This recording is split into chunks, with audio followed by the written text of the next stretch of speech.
this video, I will show you 3 functions in Excel you absolutely must know, with their own task to show you how to use them. And make sure to watch until the end because I'll show you an extra feature in Excel that is guaranteed to make you faster when using functions and formulas. From the looks of it, our first task for the day is to make a new column called the quantity discount to the right of the quantity sold column. And then use this table over here with the if function to automatically put in the right discount for us. First, to make a column to the right of quantity sold, select the whole sales day column using the shortcut Control Space, and then use the shortcut Control Shift equals to make a new column. We'll rename the column quantity discount. Now, based on the problem, we'll need 3 if functions. We'll first type in the first if function.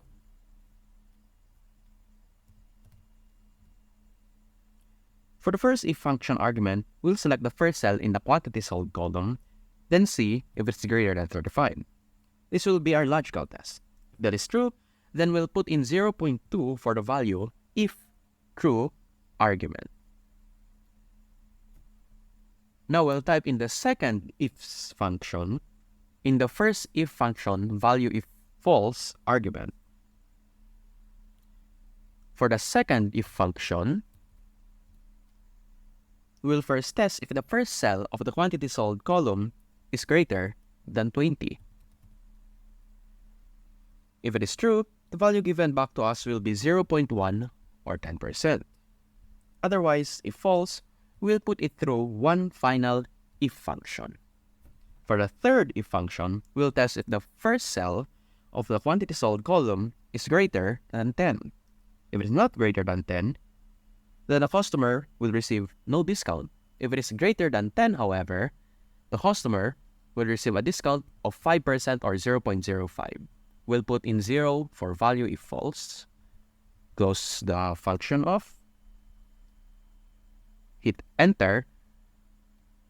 Overwrite all cells in this column with this formula, or you can also do double-clicking the field handle and it will automatically duplicate the formula for all the cells below it.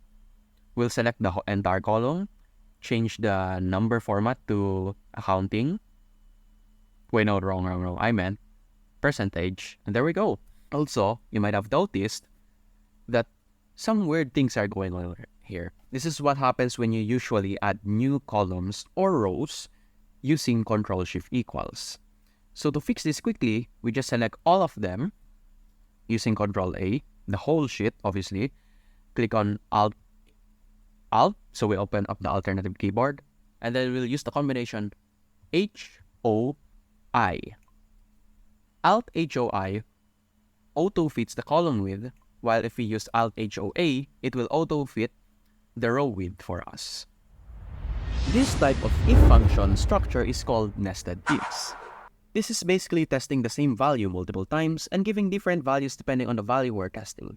In our example, if the customer bought more than 35 pieces of bread, they will be given a discount of 20%.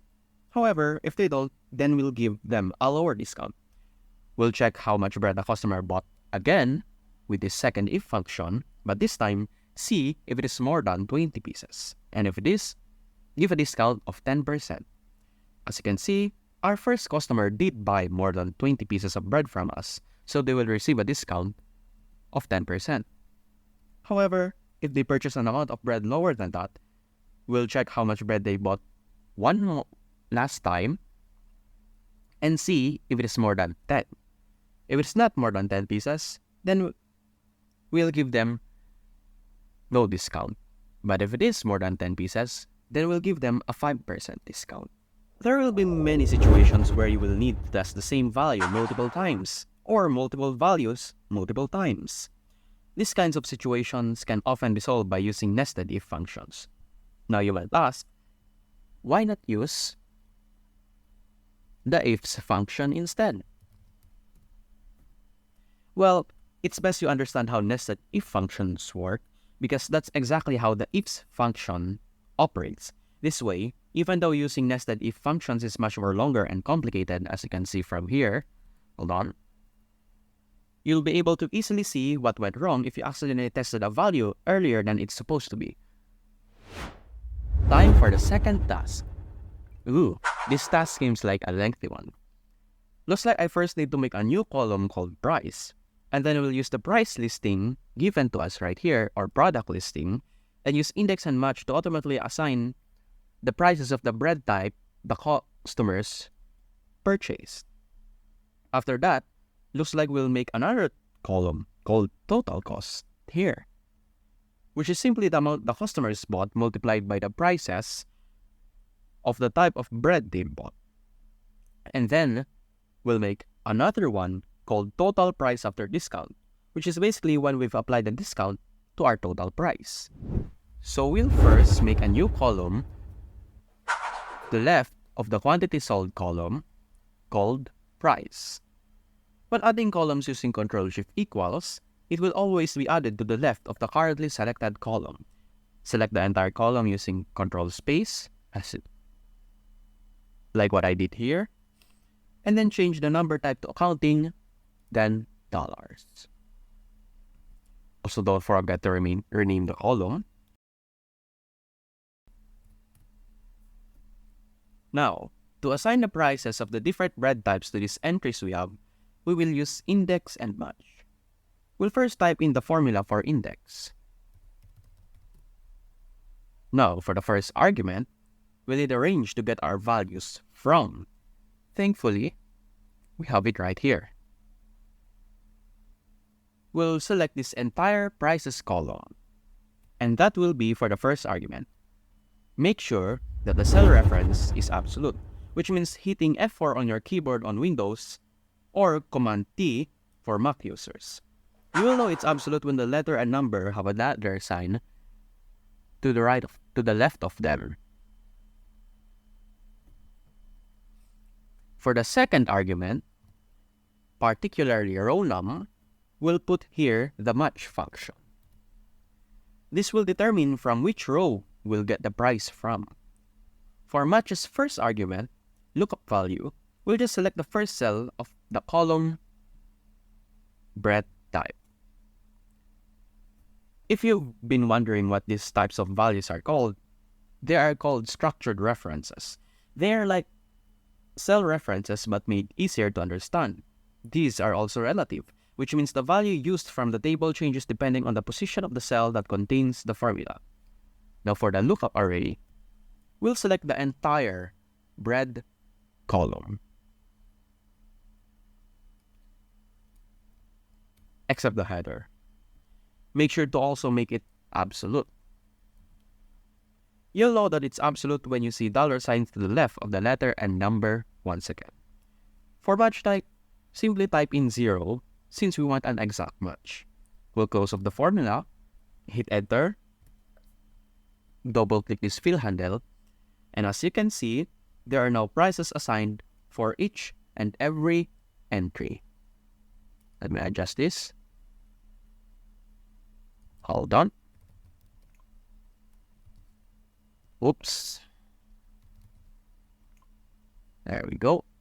As you can see, whole wheat bread, $4. Multi-grain bread, $5. It's the same here. Ciabatta, I think that's how it's pronounced, sorry. $5.5. So for example, our first customer purchased whole wheat bread from us. What match does is that it will use the type of bread the customer purchased and look for it in this other range right here. Hence its name being match. It looks for the exact match of this bread type right here and sees what row number it can be found in this other list. Right after that, match gives index the row number of the bread type the customer purchased in this list. Since the whole wheat bread is the second row, the price that will be assigned for the first customer is $4, as you can see here. This method of using the function is actually one of the most handy ways of using index and match. It's really useful and quick at assigning values to things as long as you have a list. Time for the third task. Compared to the last task, this one is much more easier. we will just need to make a new column called full name, and using the text join function, we'll combine the first and last name of the customers. We'll first make a column to the right of last name called full name.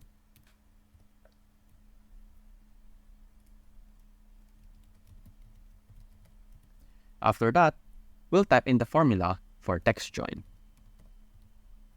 We first need to provide a delimiter. We'll put in double quotation marks with a space, with a space in the center. Since we just want to separate the first and last name with a space character. Next, we'll put in true for ignore empty. Then for the third and fourth argument, we will select the first cell of the first name and last name columns respectively. Or, we can also just use the third argument and select the first cell of the first name and last name column as a range. After that, simply close off the formula, hit enter, use this or double click the fill handle, and now we have all the customers' full name. Now, in simpler terms, in text join, the delimiter argument is basically the character or piece of text or string that splits the different text given to it. As you can see here, it split the first and last name of the customers using space character. The text join function really becomes handy in situations where you need the full name but was given to you as first and last name. I know, it's gonna be pretty annoying sometimes. And if you're liking this function so far, then make sure to like this video down below as well. Time for our fourth task, and from the looks of it, it's very simple.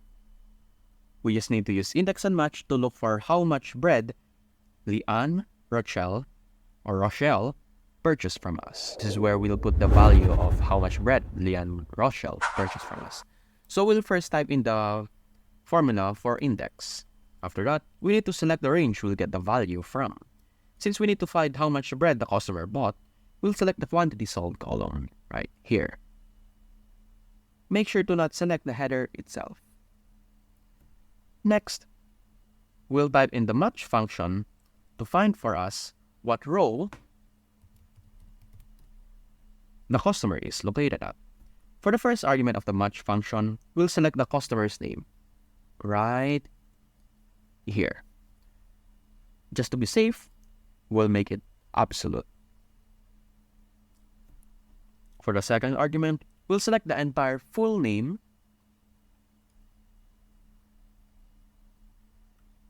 column right here. I forgot to add a comma.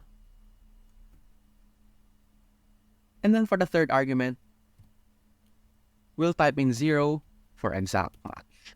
We'll close off the formula, hit enter, and yeah, seems like she only purchased 6 pieces of bread from us. I don't know why. Now this is actually another way of using index and match. So in this task, or in this method of using index and match, what index does is essentially, it searches the value we need from this column. And to do that, the match function tells index which row the right value in this range is located at. Since what match does is sees the value in this cell, looks for it in this column, and tells index what row number to extract the value from. Index and match can be used for a multitude of things. Searching for specific values is one of index and match's abilities as well. Index and match can also be used for 2 or even 3 criteria. The example that was shown here was only using a single criteria. Also, from the looks of it, I think I've forgotten to add total cost and total cost after discount. So we'll do right that.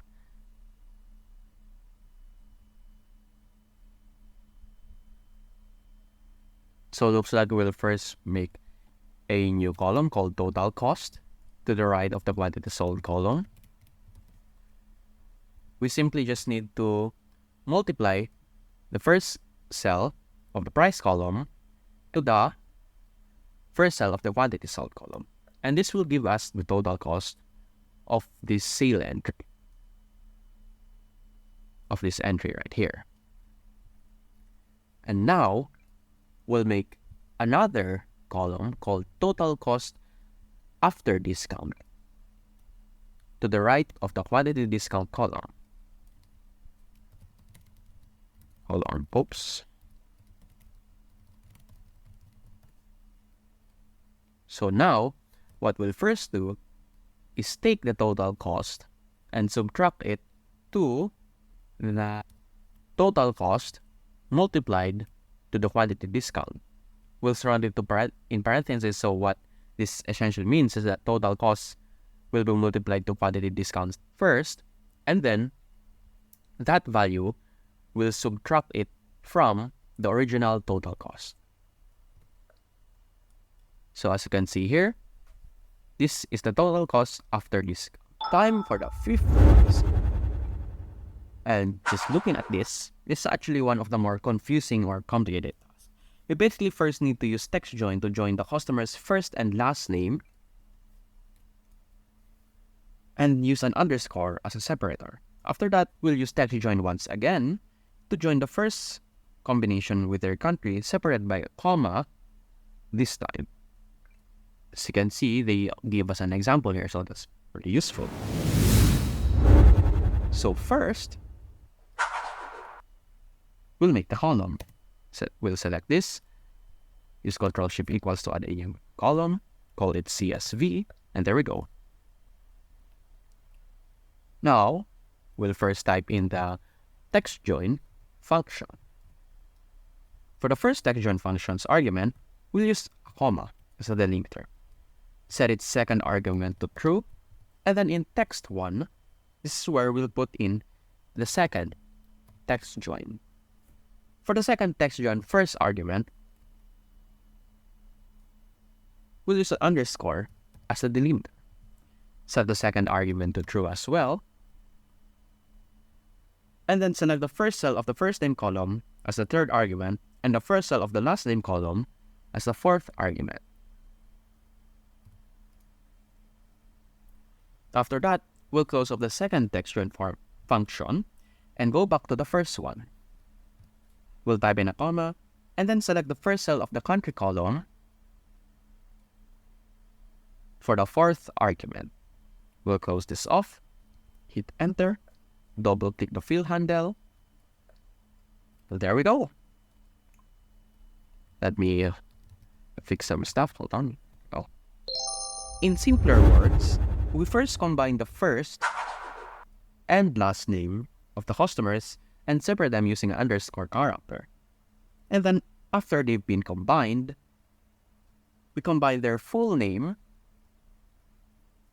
with their country separated by a comma. Now we could have actually done this using substitute instead by using the full name column and substituting the space character with an underscore. But I wanted to show you how just one function itself can be pretty handy when you know how to use it in different ways. And are you enjoying so far? Well, then don't forget to hit the subscribe button down below. And don't leave this video just yet, because I'll share with you a key on your keyboard that can speed up how fast you type functions. If you're a long-time user of Excel, then you'll already know what I'm talking about. I'm talking about the tab key. The tab key basically allows you to auto-complete functions, so then you don't have to type the entire thing. Like for example here, I wanna get the sum of all the quantity sold. So we'll simply just type in SU, looks like it's substitute, is aiming at substitute. We'll use our arrow keys to point it to sum, hit the tab key on our keyboard, and there we go, it's already auto-completed for us. And it seems that we managed to sell 23,908 pieces of bread in the year 2022. And if you want even more functions, then watch this video right here. Once again, this was Minimalism Excel, and I hope to see you next time.